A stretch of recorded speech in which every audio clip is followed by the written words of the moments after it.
Hello नमस्कार दोस्तों, आप सभी का रोचक कथाएं में स्वागत है। आज मैं लेकर आई हूँ गौ माता की कथा। एक बार महिष आपस स्तंभ ने जल में ही डूबे रहकर भगवत भजन करने का विचार किया। वे 12 वर्षों तक नर्मदा और मत्स्य संगम के जल में डूबकर भगवत सुमिरन करते रह गए। जल में रहने वाले जीवों के वे बड़े प्रिय हो गए थे। तदंतर एक समय मछली पकड़ने वाले बहुत से मल्लाह वहां आए। उन्होंने वहां जाल फैलाया और मछलियों के साथ महिष को भी खींच ऊपर ले आया। मल्लाहों की दृष्टि मुनि पर पड़ी तो वह भय से व्याकुल हो उठे और उनके चरणों में गिरकर क्षमा मांगने लगे। मुनि ने देखा कि इन मल्लाहों द्वारा यहाँ की मछलियों का बड़ा भारी संहार हो रहा है। सोचने लगे, ओह, स्वतंत्र प्राणियों के प्रति यह निर्दयतापूर्वक अत्याचार और स्वार्थ के लिए उनका बलिदान कैसे शोक की बात है। भेद दृष्टि रखने वाले जीवों के द्वारा दुख में डाले गए प्राणियों की ओर से ध्यान नहीं देता, उसे बढ़कर क्रूर इस संसार में दूसरा कौन है।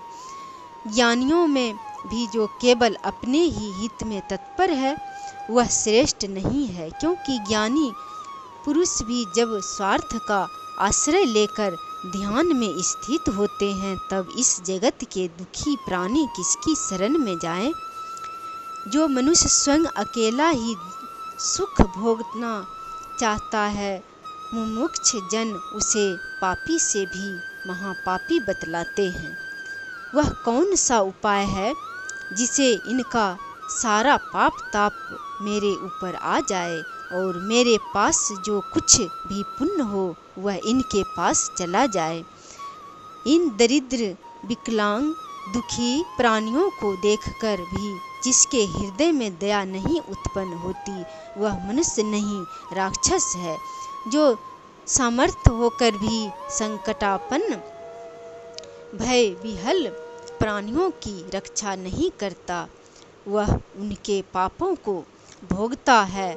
इसलिए जो भी कुछ हो मैं इन मछलियों को दुख से मुक्ति करने का कार्य छोड़कर मुक्ति को भी वरण नहीं करूँगा। स्वर्ग लोक की तो बात ही क्या है। इधर यह विचित्र समाचार वहाँ के राजा नाभाग को मिला। वे भी अपने मंत्री पुरोहितों के साथ दौड़े घटना स्थल पर पहुँचे। उन्होंने देवतुल्य महिष की पूजा की और पूछा, महाराज, मैं आपकी कौन सी सेवा करूं? आस्तंभ बोले, राजन, ये मल्लाह बड़े दुख से जीविका चलाते हैं। इन्होंने मुझे जल से बाहर निकालकर बड़ा भारी शर्म किया है। अतः जो मेरा उचित मूल्य हो वह इन्हें दे दो। नाभाग ने कहा, मैं इन मल्लाहों को आपके बदले 1 लाख मुद्राएं स्वर्ण मुद्राएं देता हूँ।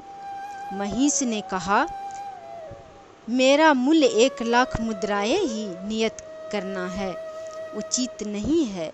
मेरे योग्य जो मूल्य हो वह इन्हें अर्पण करो। नाभाग बोले, तो इन निषादों को 1 करोड़ दे देता हूँ, या और अधिक भी दिया जा सकता है। महिष ने कहा, तुम ऋषियों के साथ विचार करो। कोटि मुद्राएं या तुम्हारा राजपाट, यह सब मेरा उचित मूल्य नहीं है। महिष की बात सुनकर मंत्रियों और पुरोहितों के साथ राजा बड़ी चिंता में पड़ गए।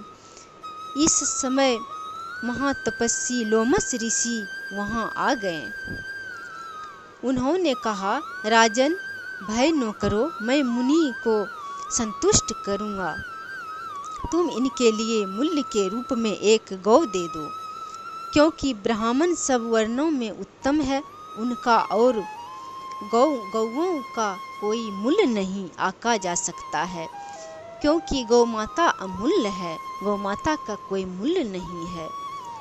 लोमस जी की यह बात सुनकर नाभाग बड़े प्रसन्न हुए और हर्ष में भरकर बोले, भगवान उठिए, यह आपके लिए योग्यतम मूल्य उपस्थित किया गया है।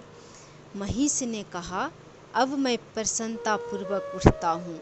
मैं गौ से बढ़कर दूसरा कोई ऐसा मूल्य नहीं देखता जो परम पवित्र और पाप नाशक हो। यज्ञ का आदि, अंत और मध्य गौओं को ही बताया गया है। ये दूध, दही, घी और अमृत सब कुछ देती है। ये गौएं स्वर्ग लोक में जाने के लिए सोपान है। अस्तु, अब ये निषाद इन जलचारी मछलियों के साथ सीधे स्वर्ग में जाएं। मैं नरक को देखूं या स्वर्ग में निवास करूं, किंतु मेरे द्वारा जो कुछ भी पुण्य कर्म बना हो उसे ये सभी दुखार्द प्राणी शुभ गति को प्राप्त हो। तदंतर महिष के सत्संकल्प एवं तेजोमयी वाणी के प्रभाव से सभी मछलियां और मल्लाह स्वर्ग लोक में चले गए। विभिन्न प्रकार के उपदेशों द्वारा लोमस जी तथा आपस्तम्भ ने राजा को बोले प्राप्त कराया और बोध प्राप्त कराया। अस्तम्भ जी ने राजा को बोध प्राप्त कराया और राजा ने भी धर्ममयी बुद्धि अपनाई। अंत में दोनों महिष अपने अपने आश्रम को चले गए। फिर राजा अपना राज्य का धर्मपूर्वक पालन करने लगे और अंत में राजा भी मोक्ष को प्राप्त किया। जो गौ माता का सेवा करता है और पूजा करता है वे अनंत फल को प्राप्त होते हैं। गौ माता का कोई मूल्य नहीं है, वे तो अनमूल्य है, अमूल्य है। इसलिए गौ माता का पूजा करना चाहिए। यह कथा स्कंद पुराण में वर्णित है। जय श्री हरि।